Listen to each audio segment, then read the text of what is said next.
Hello and welcome back to a brand new year with Portuguese Portugal.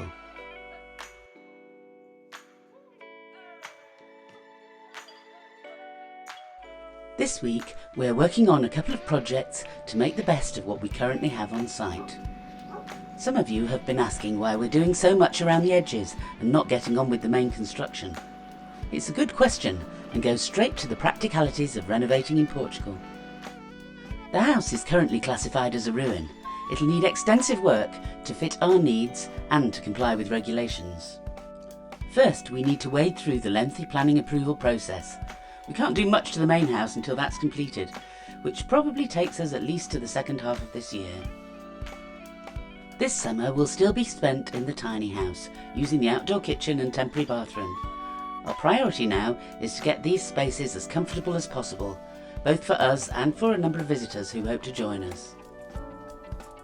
Two jobs are at the top of the list: improving the bathroom facilities and also managing the rainwater flow to stop the place turning into a mud bath.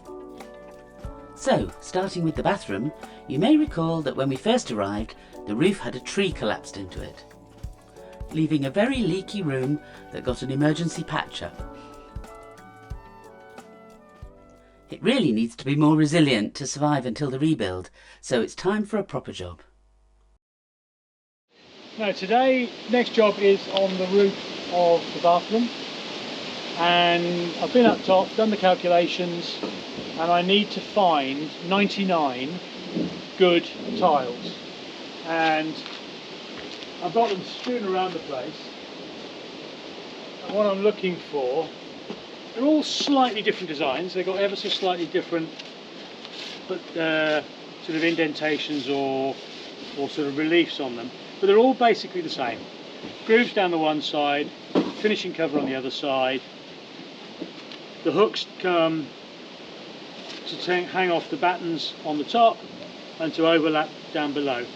So what I'm looking for is basically they are all intact, so they're not cracked, broken or delaminated or anything, and those fronts must all be in good shape, but also the two lugs should be good. And what I'm going to try and do is have a good pile and a nearly good pile, so that if the good pile I can find enough for the 99, the 100, brilliant. If not, I've got some nearly goods which I can sort of slot in here and there. So this one's got a slight nip off one of those lugs, so that one I'm going to go into the nearly good pile. But for the rest of the morning I'm going to start wandering around the place. There are piles of these all over, so I'm going to start wandering around the place. There's a couple of dozen already up on top, and get my stuff ready so that when the time comes I can go back up and just hang them in one go.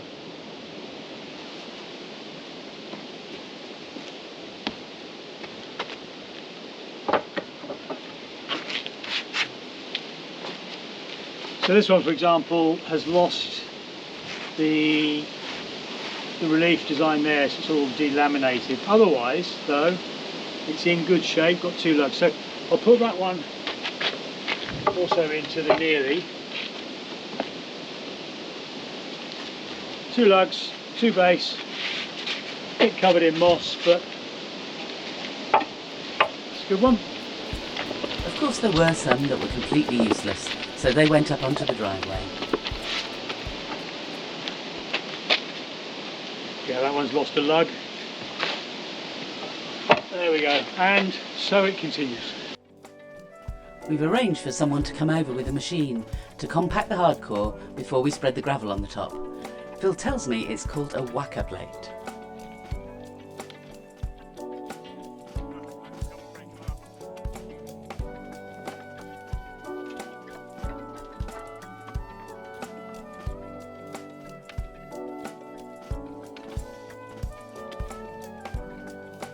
We still weren't quite sure if the rubble was a bit on the chunky side, so Phil resorted to the manual method. This could take some time. Where's a bulldozer when you want one?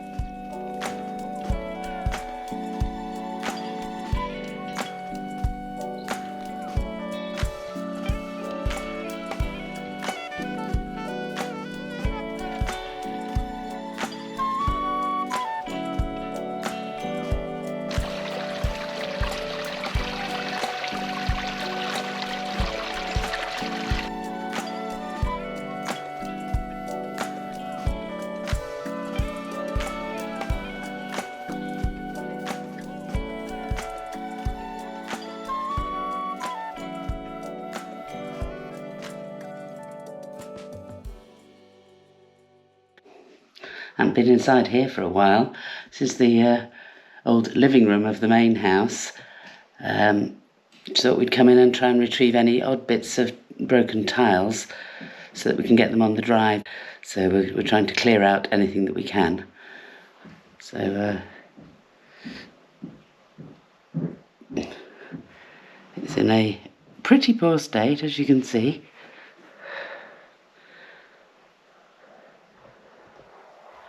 There's a few good tiles in here.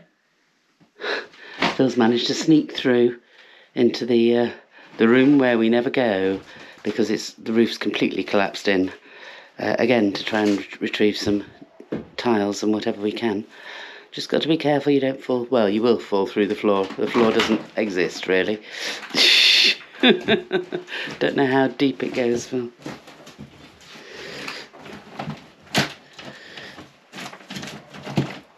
Very unsafe down there. Cable. Yeah, plastic coated that's wire. oh right, oh, a whole reel of it. Yeah, I can see. Oh well, pass that to him over to me if you can get off it. Not yet. No, you can get.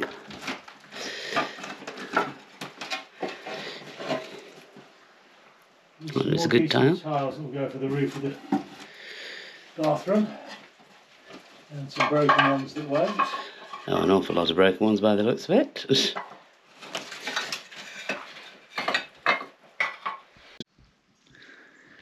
We had some heavy rain last night, and when we get to the site we see that the area we put the chippings on has actually had soil washed down. So that's soil on top of the chippings that were there, and that's washed down from that pathway that comes from up in front of the tiny house. So that hill seems to be the water course that's bringing the stuff down, and the fine silt has washed down on top of the chippings. So that shows us a lot about how the water behaves, where it goes and what it does, and that's something we're going to have to play with and work on for the long term to manage the water flows better. That's the side path out towards the orange trees. That's pretty much unaffected. It's this area here where the main path comes. We may need to dig some kind of swale or a little channel to bring that water down somewhere else.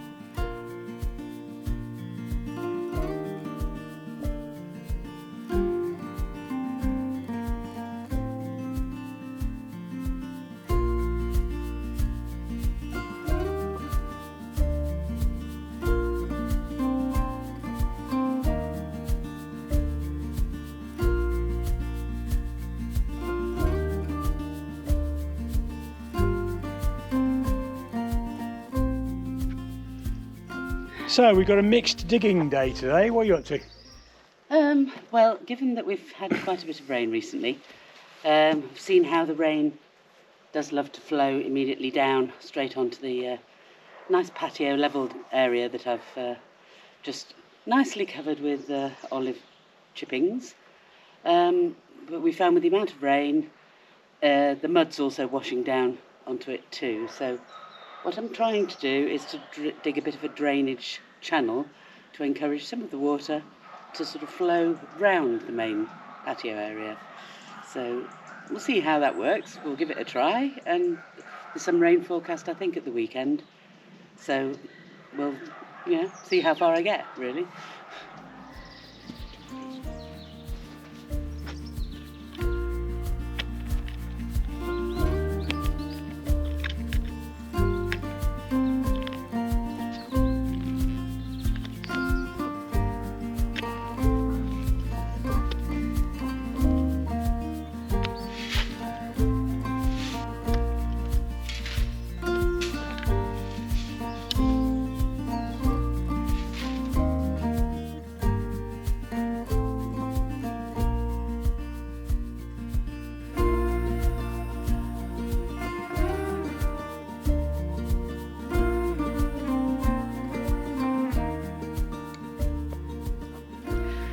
So this is my first attempt at a water flow test on my drainage channel.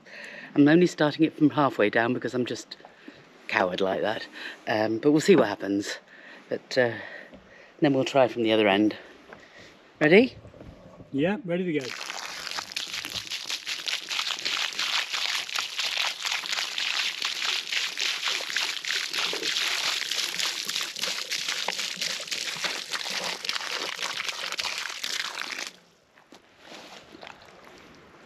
Well, that bit's flowing.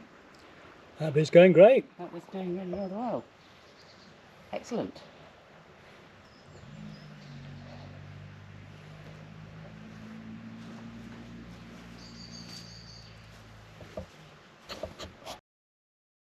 So this is the slope coming down, the concrete slope coming down in front of the dining room from the tiny house. And Jane's cut a narrow channel down the side of it. And so we get down to here, and you can see it sort of turns a corner to go down and follow the rest of the line. So if we can go from here.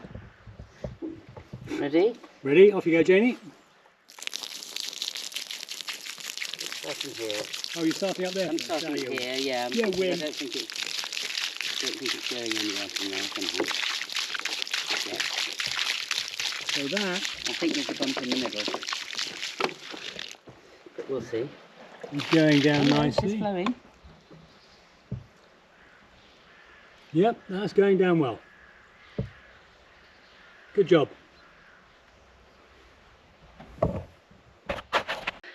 So this is the big test. Does it come down the slope and round the corner? We shall see.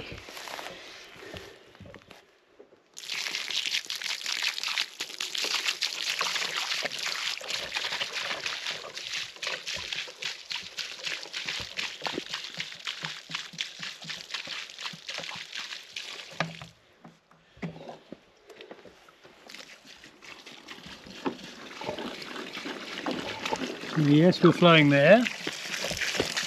We are gathering a little bit of a pool here. So maybe the curve just needs a bit of building up. That's all right, it'll... Some reinforcements, because we are building back a little bit of a pool here. But then, once it builds up, you can see now It's starting to flow. it flows on away. There's a bit in the middle where it seems to have a bit of a... Yeah, but those are the little bits, the little dams you can work out once you see the water flow like this. You can clear them away and it'll go as you want it. But at least it's not flowing down the hill, which is what we wanted. Success, I think. Woo! Not bad for a morning's work.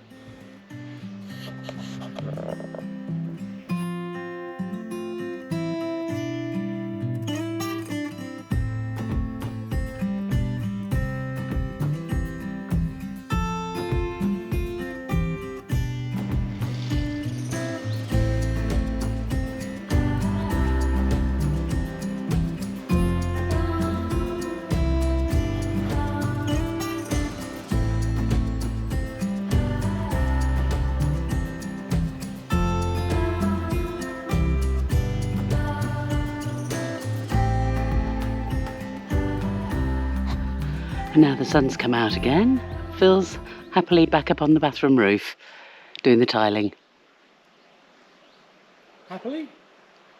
Happily? Well, I thought happily. No, not happy? Yeah, it's nice. How's it going?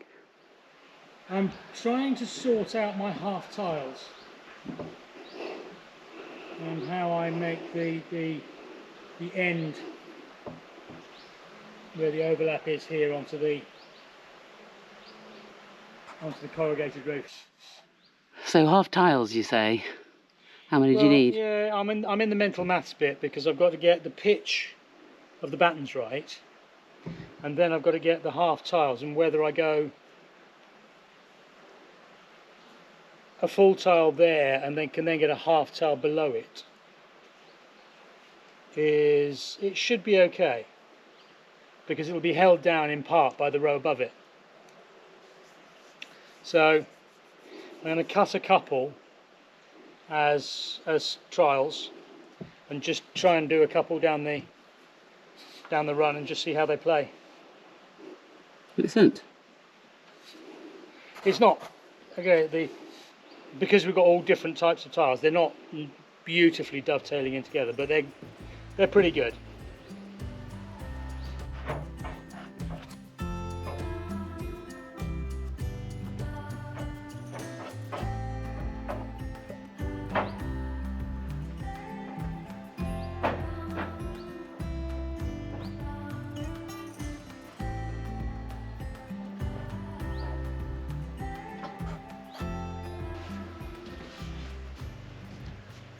So I'm doing all of this a little bit back to front because I'm trying to tie into the positioning left to right of the tiles up there, so I can't set a course down there and then just go straight back off them. So I've sort of got to almost do it, inverse it, which just adds, a little bit of complication to the process.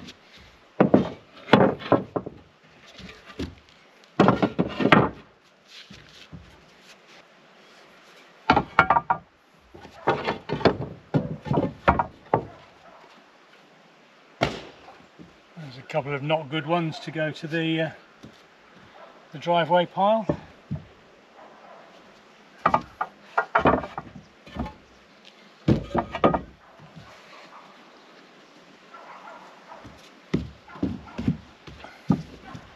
The other trick then is to find the line of the rafter to nail down into. So from there, up that line of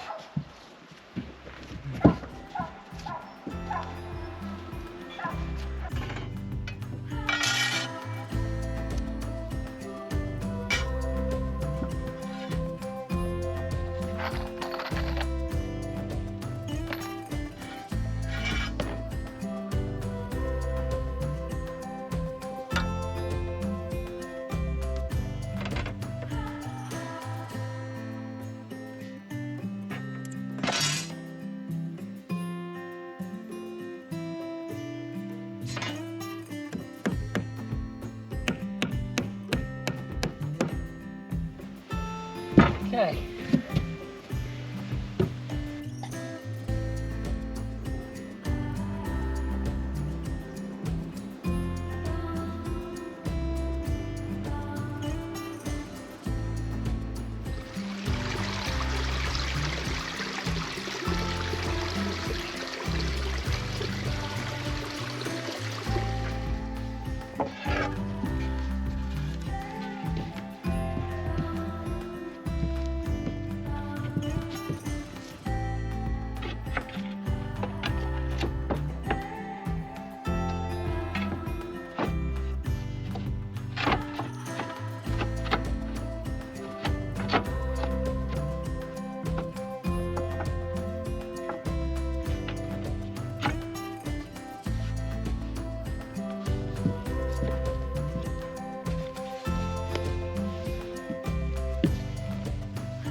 Four more of those with the diamondy pattern on them. If I can keep them going similar patterns across a row, they should bed in along the row better, and then we'll see how that works out, having one row overlapping a different row.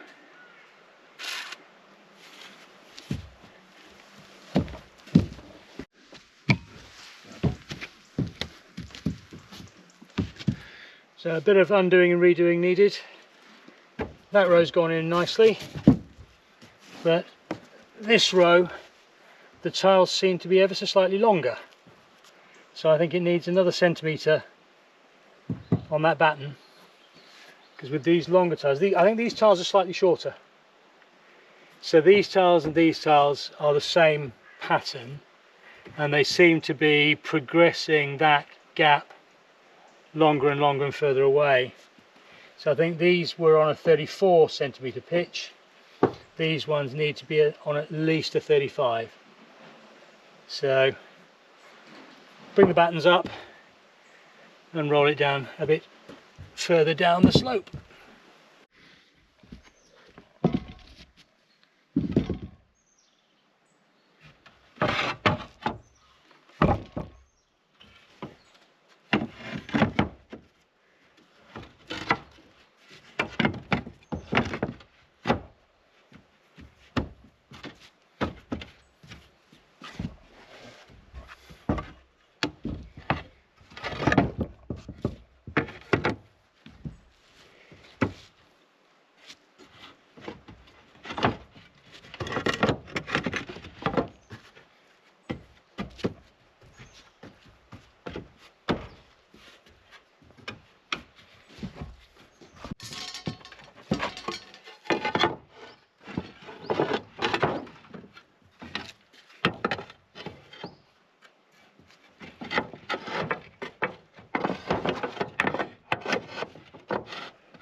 So that's a row with a half tile. That looks pretty good.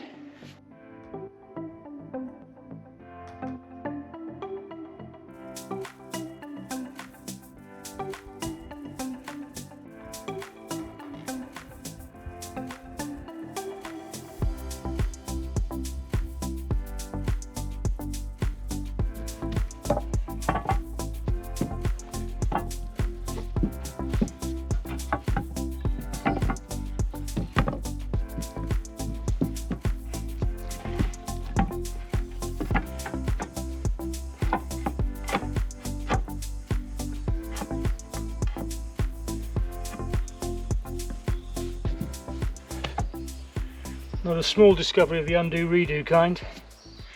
There's a pattern of these which has a sort of straight line, 3 straight lines on it, and I was going to use a row of those. I got about 6 of them in and realised they're ever so slightly wider than the other patterns, so they were just progressively getting further and further away from straight, so clearly can't use those. So I'm back on the grapevine one. So I've had the diamonds here, diamonds there. So most of that roof is all the diamond pattern ones. The grapevine ones fit within the diamond pattern ones. So I'm going to see if I can find enough grapevines and enough diamonds to do enough rows to get me to the bottom.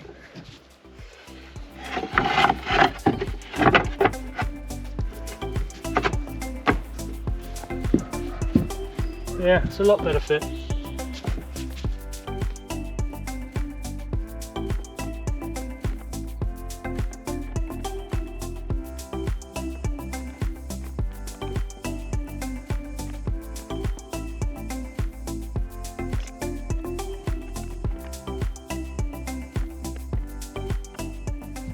But even here, you see some of them, that one doesn't sit down over the shoulder of that one. That one does, and this one does. So even in the same design, they're not quite uniform.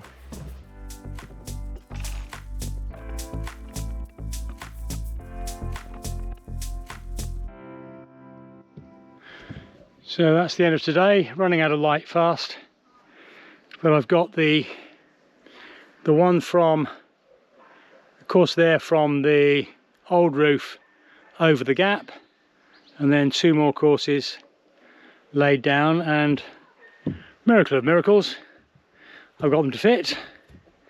So half tile on one end there, another half tile on that end there, so it's a row with 2 half tiles and then a row with no half tiles.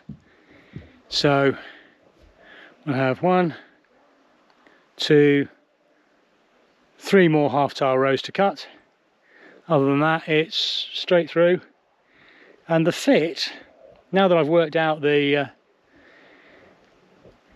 vagaries of the different designs, the fit is pretty good. I've got to, again, redo the battens on the way down. It's going to give us a bit of an overhang on the eaves, but I'll figure that when I get down there. But that's really nice. I'm quietly pleased with that.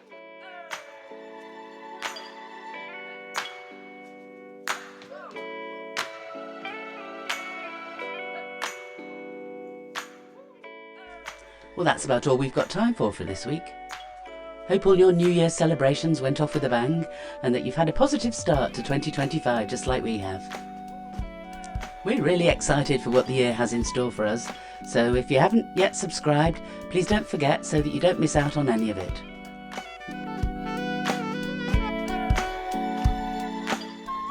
So we're back off to the apartment now to soak up another beautiful Portuguese sunset. Thanks so much for watching. Hope to see you next time.